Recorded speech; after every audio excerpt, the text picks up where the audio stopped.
Zero thought হলো সেই অবস্থা যখন আপনার ব্রেনে কোনো ধরনের ভাবনাই থাকে না। আসসালামু আলাইকুম, কেমন আছেন সবাই? হাজির হলাম নতুন একটি পেন্টিং ভিডিও নিয়ে। ছবি আঁকতে আঁকতে কিছু বিষয় আপনাদের সাথে শেয়ার করব। আশা করি ভিডিওটা আপনাদের ভালো লাগবে। তবে চলুন শুরু করা যাক। মেডিটেশন হলো এমন একটা স্টেপ যেখানে সব কিছুকে ইগনোর করে একটি নির্দিষ্ট জিনিসের ওপর ফোকাস করে। এই অবস্থায় আপনার ব্রেনের চিন্তাগুলোকে শান্ত করার চেষ্টা করেন। কিন্তু জিরো থট অবস্থাতে কোনো ধরনের ভাবনাই ব্রেনে থাকে না। এই অবস্থাতে ব্যক্তি কিছু করার চেষ্টাই করে না। মেডিটেশনে শ্বাস প্রশ্বাসের উপর ফোকাস করা হয়, আর জিরো থট অবস্থাতে কোনো কিছুই করা হয় না। এই অবস্থায় কোনো কিছু করার চেষ্টাই করা হয় না। মেডিটেশন করতে করতে যখন ব্রেনে কোনো চিন্তা আসা বন্ধ হয়ে যায়, এমনকি শ্বাস প্রশ্বাসও অনুভব হয় না, এমন অবস্থাকেই জিরো থট অবস্থা বলা হয়। এগুলো আসলে সুপার ন্যাচারাল ব্যাপার। সুপার ন্যাচারাল পাওয়ারকে অনেকে 100% সত্য বলে মনে করে, আবার অনেকে মনে করে এসব কিছুই নাই। সুপার ন্যাচারাল পাওয়ারকে মিথ্যা বলা যাবে না, কারণ বিজ্ঞানও এর উপস্থিতি স্বীকার করে। আপনার মাইন্ডকে যখন জিরো থট অবস্থাতে নিয়ে যাবেন, তখন অনেক অলৌকিক ঘটনা ঘটবে।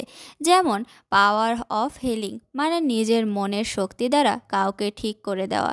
জিরো থট দ্বারা নিজের অথবা অন্যের সমস্যা ঠিক করে ফেলতে পারবেন। টেলিপ্যাথি, অর্থাৎ অন্যের মনে কি চলছে সেটা বুঝতে পারা। অন্যের মনে কি চলছে, কি ভাবছে সেটা বুঝতে পারা। আপনার ব্রেন এবং মাইন্ডকে একসাথে মিলিয়ে যখন কোনো কাজ আপনি করবেন, তখন সেই কাজ অন্যদের কাছে ম্যাজিক বলেই মনে হবে। জিরো থটে পৌঁছানোর একমাত্র উপায় হলো মেডিটেশন। যখন আপনার ব্রেন ও মাইন্ড একদম শান্ত হয়ে যাবে, তখনই আপনি জিরো থট অবস্থাতে যেতে পারবেন। জিরো থট একমাত্র অবস্থা যেখানে আমরা আসলেই কিছু করি না। চিন্তাহীন মনের অবস্থায় একমাত্র আপনার কন্ট্রোল থাকবে। এই অবস্থায় আপনার সকল ফোকাস আপনার মাথার মাঝখানে নিয়ে আসতে হবে, যেখানে শুধুই অন্ধকার। এ সময় যদি আপনার মাথায় কোনো চিন্তা চলেও আসে, তবে সেগুলা ইগনোর করুন। এজন্য প্রতিদিন মেডিটেশন করা প্রয়োজন। এতে করে ব্রেনে কোনো ধরনের খারাপ চিন্তা আসে না। মেডিটেশনে আমরা মাইন্ডকে কন্ট্রোল করি, কিন্তু জিরো থটে আমরা কিছুই করি না। জিরো থট অবস্থাতে পৌঁছানোর জন্য মেডিটেশনে মনোযোগী হওয়া খুবই প্রয়োজন। প্রথমে আপনি কোনোভাবে জিরো থট অবস্থাতে পৌঁছাতে পারবেন না, কিন্তু মনোযোগ সহকারে যখন আপনি প্রতিদিন মেডিটেশন করবেন, তারপরই আপনি জিরো থট অবস্থাতে পৌঁছাতে পারবেন। এই তো, কথা বলতে বলতে আমার পেন্টিংটাও প্রায় শেষের পথে।